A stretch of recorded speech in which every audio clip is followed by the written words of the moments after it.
कौमी एयरलाइन आजकल कुछ माली चैलेंजेस का शिकार है और उसी की वजह से जो फ़ज़ाई अमला है, जो वहाँ के मुलाजमीन हैं, उनको कुछ परेशानियाँ दरपेश हैं।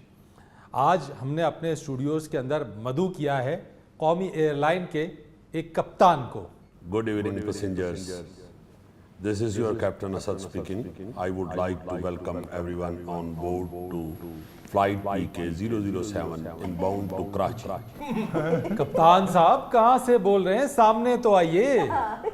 We are currently flight at height of 10,000 feet and at an airspeed of 400 miles per hour. Pilot साहब नजर नहीं आ रहे, यानी कि ऐसा लग रहा है जहाज में हम फ्लाई कर रहे हैं।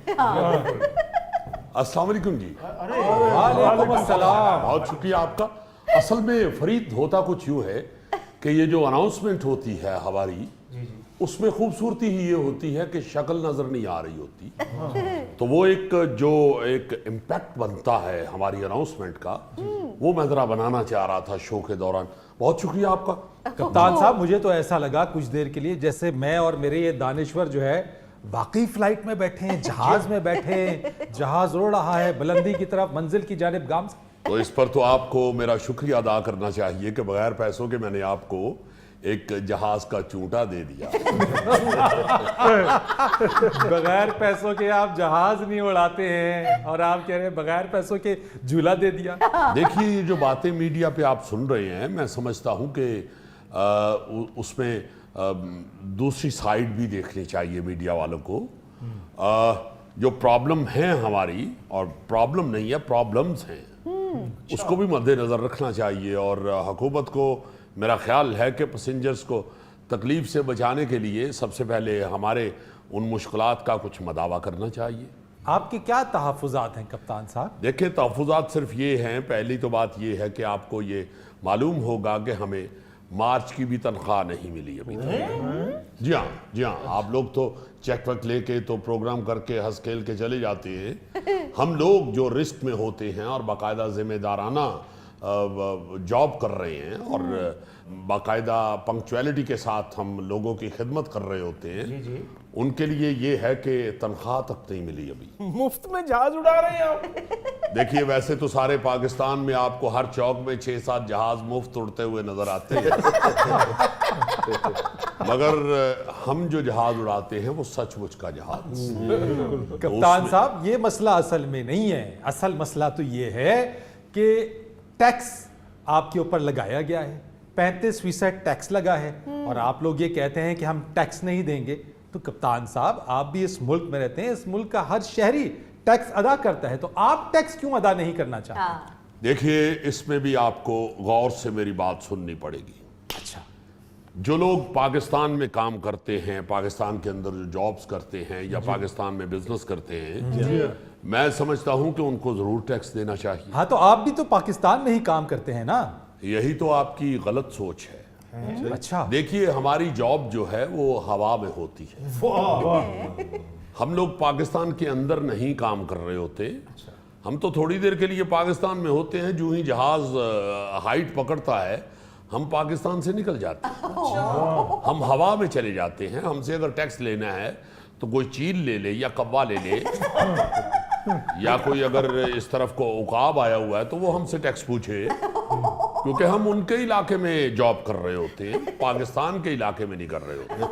कप्तान साहब, आप उड़ते भी पाकिस्तान से और आखिरकार उतरते भी पाकिस्तान में। और तो ठीक है, जो थोड़ी देर के लिए हम पाकिस्तान उतरते हैं और वहां से उड़ते हैं, तो जितना पार्किंग वाले पैसे लेते हैं 100-200 वो हमसे ले लिया करें। ये कहाँ की आप मंतक लेकर आए, कहीं दूर की कौड़ी लेकर आए कप्तान साहब? टैक्स तो दें आप, यानी कि आप टैक्स नहीं देंगे, आप फिर अपनी फ्लाइट्स भी डिले करेंगे, लोग परेशान हो रहे हैं, ख्वार हो रहे हैं, इतना ज्यादा फ्लाइट डिलेज कर रहे हैं आप लोग। देखिए फरीद, ये हमारी वजह से परेशान नहीं हो रहे, ये तो FBI वालों की वजह से परेशान हो रहे हैं। और मैं समझता हूँ कि जैसी परेशानी का सामना कर रहे हैं लोग, इनको चाहिए कि FBI के दफ्तर के सामने जाके एहतजाज करें। ये आपके लिए क्यों एहतजाज करें? भाई, हमारे लिए नहीं, अपनी फ्लाइट के लिए करें ना। थोड़ी देर के लिए फ्लाइट डिले होती है तो एयरपोर्ट के ऊपर शोर शराबा शुरू हो जाता है। तो मैंने उनको बता दिया कि किस वजह से फ्लाइट डिले हो रही है, तो जिस वजह से हो रही है उस वजह के सामने जाके एहतजाज करें। नहीं, आप भी तो ये जानते हैं वो जो टिकट खरीदते हैं उसमें जो वो पैसे देते हैं वो पहले उसमें टैक्स तो दे रहे हैं। जब आपके ऊपर टैक्स देने की बारी आई तो आप ये कह रहे हैं कि वो आपके लिए एहतजाज करें। फरीद, आप सबसे पहले तो मुझे ये बताएं कि तुसी साढ़े आलो कि FBR आलो। देखिए, इनकम टैक्स लेना चाहिए और देना चाहिए जी, मगर वहां से लें जहां से बनता है। भाई तनख्वाह से टैक्स काटे, जो फ्लाइट अलाउंस हमें मिलते हैं उनसे टैक्स किस लिए काट रहे हैं? अलाउंस में कैसा टैक्स कटता है? वो जाने दे असद साहब, अच्छे भले आप पैसे कमा रहे हैं, हत्ता के पैसे बनाने के चक्कर में आप फ्लाइट सेफ्टी रूल्स की खिलाफवर्जी कर रहे हैं। क्या फ्लाइट सेफ्टी रूल्स की मैंने खिलाफवर्जी की है? मैंने क्या अपना छोटा मुंडा और बड़ा मुंडा परों पे बिठा लिया है? या मैंने अपनी बड़ी फुफ्फो को कॉकपिट में बिठा लिया है? कप्तान साहब, एक फ्लाइट के बाद 12 घंटे का आराम दरकार होता है। आप उससे पहले ही दूसरी फ्लाइट लेके चले जाते हैं। गल सुनो, जो तो गड फसी होवे तो गिनी रहे बंदे किन्ने ने ते किन्ने नहीं। भाई जेड़ा भी बंदा वेखदा गड फसी वो मोटा ला दिंदा है, क्योंकि गड कड्डनी होंदी है। अब आप देखें कि जहाज खड़े हैं एयरपोर्ट पे और अगर पायलट ना हो तो फिर हम क्या वहां पे बैठ के ये कहें कि नहीं जी पायलट पहले भर्ती करें फिर फ्लाइट जाएगी? हम तो लोगों की खिदमत कर रहे हैं। फौरी तौर पे हम जहाज में बैठ जाते हैं कि जहाज भरा हुआ है, भाई लेके जाना है, ठीक है चलें, फिर चले जाते हैं। ये अनसेफ है ना, ये ठीक तो नहीं आप कर रहे। तो क्या करें आप बताएं? मतलब पायलट परे कर दें, अगर फ्लाइट तैयार है और जहाज भरा हुआ है तो किसी रक्षे वाले से कहें कि जहाज लेके जाना जी जरा। क्योंकि आपने रेस्ट किया हुआ है इसलिए आप जहाज ले जाएं। नहीं, आराम जरूरी है। आप अपने पैसों के चक्कर में आप फ्लाइट सेफ्टी रूल्स की खिलाफवर्जी करते हैं, तब आपको याद नहीं आता। फरीद साहब, आपको आती हैं बातें, क्योंकि अभी आपके बच्चे छोटे छोटे। आपके जब बच्चे O लेवल A लेवल में पहुंचेंगे और जब आपका बड़ा काका आपको कहेगा कि पापा मैंने स्कूल के ट्रिप के साथ स्विट्जरलैंड जाना है, मुझे $1500 चाहिए, तो फिर मैं तुहानू पूछांगा रेस्ट करना जी कि जहाज उड़ाना जी। यानी कप्तान साहब, अपने बच्चों की खातिर आप दूसरों की बच्चों की जिंदगियों को खतरे में डालेंगे।